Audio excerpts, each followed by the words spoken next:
I've now hit week 10, which means I'm 1/4 of the way through, which is pretty exciting. I'm still nauseous. I'm still tired all the time, and I sleep a lot, but at least when I'm sleeping, I'm not nauseous, so there's a silver lining. This week I thought I'd talk about breastfeeding because I think it's really important to make that decision early on. To me, it seems like the choice is obvious. It is so good for your child to breastfeed.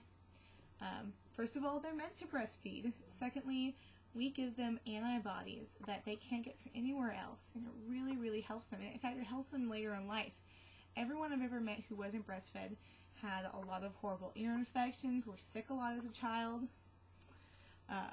Anyone I met who was breastfed for at least a year did not have ear infections. You know, maybe they had 1 or 2, but most of them actually had 0. They weren't sick a lot as a child.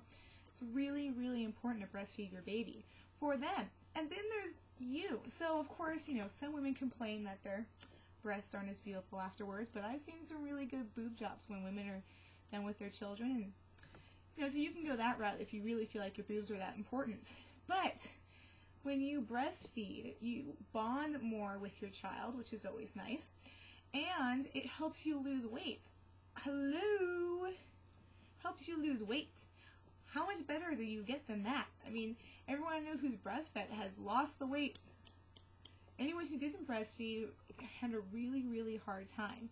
So, you know, I think that the choice is pretty obvious, but it's something that you should look into and you should study beforehand. Oh, and the other thing.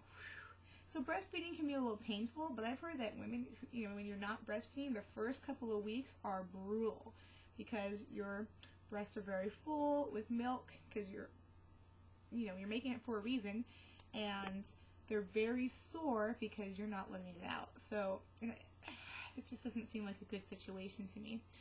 So there you go. That's my thoughts on breastfeeding, and enjoy making your choice. That's it for today.